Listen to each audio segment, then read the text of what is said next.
La enseñanza que corresponde a esta noche la hemos titulado Conociendo el discernimiento del bien y del mal para los que han alcanzado madurez. Esta es una parte bien importante que nosotros debemos de tener bien presente en nuestra vida como seguidores de Jesucristo, como cristianos. Entonces la primera pregunta dice lo siguiente. ¿Qué necesita tener antes para hallar el bien? Es importante que nosotros antes de poder hallar el bien, necesitamos saber qué necesitamos tener antes.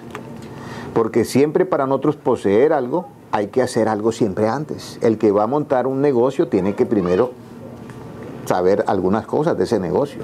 Tiene siempre que poseer algo y es lo normal en cuanto a la sabiduría. Vamos a leer en el libro de Proverbios, capítulo 16, versículo 20. El entendido en la palabra hallará ¿qué? El bien. El que confía en Jehová es bienaventurado. Este libro de Proverbios fue escrito por el rey Salomón. Y aquí podemos ver nosotros que es la gran verdad. Una persona que no es entendida en la palabra, ¿cómo va a hallar el bien? Porque se necesita. El mismo Señor Jesucristo a los apóstoles les abrió el entendimiento para que comprendieran ¿qué? Las Escrituras. Por ello dice, el entendido en la palabra hallará ¿qué? El bien. Si una persona no entiende la palabra, cuando alguien no entiende un trabajo, ¿usted cree que lo puede hacer bien? No. Si la persona lo entiende regularmente, lo hace regularmente, pero si lo entiende excelentemente, va a hacer un trabajo excelentemente. Lo mismo pasa cuando nosotros entendemos bien la palabra, las Escrituras, la entendemos, podemos decir que podemos hallar el bien.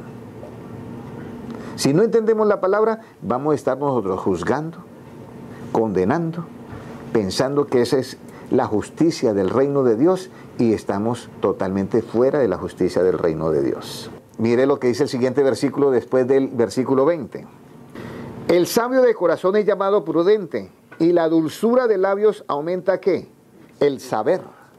Cuando una persona, usted le hace una pregunta y le contesta con una sabiduría, con una dulzura, lo primero que uno dice, qué persona tan educada está, qué persona tan especial. Entonces la dulzura de labios en nosotros es cuando dejamos fluir ¿qué? El bien. Si yo dejo fluir el mal a través de mi expresión oral, vamos a decir, mis expresiones de palabra, nosotros no vamos a tener dulzura de labios. Uy, esa persona cómo insultó a ese, dejó fluir el mal. Cuando usted le habla a un niño, haya cometido el error que haya cometido, pero usted le habla con esa dulzura, papito, mi amor, mire, esto es aquí así y aquí así, usted le está enseñando y usted está en la línea correcta. Toda la Escritura es inspirada por Dios y que es útil o se vuelve útil cuando usted la usa bajo 4 formas: para enseñar, redarguir, corregir e instruir ¿en qué? En justicia. ¿En cuál justicia? En la justicia del reino de Dios. Entonces de esta manera nosotros comenzamos a dejar fluir el bien. Pero para yo poder dejar fluir el bien, yo tengo que haber entendido ¿qué? La palabra. Entonces el bien va a aumentar el saber en esa persona. Porque ya si le hacen una pregunta, va a contestar ¿con qué? Con el bien. Esa dulzura de labios es dada por dejar fluir el bien a través de nosotros, a través de las palabras. Ahora, ¿qué más si nosotros dejamos fluir el bien a través de nuestras acciones? Mucho mejor. Continuamos ahora con la pregunta número 2.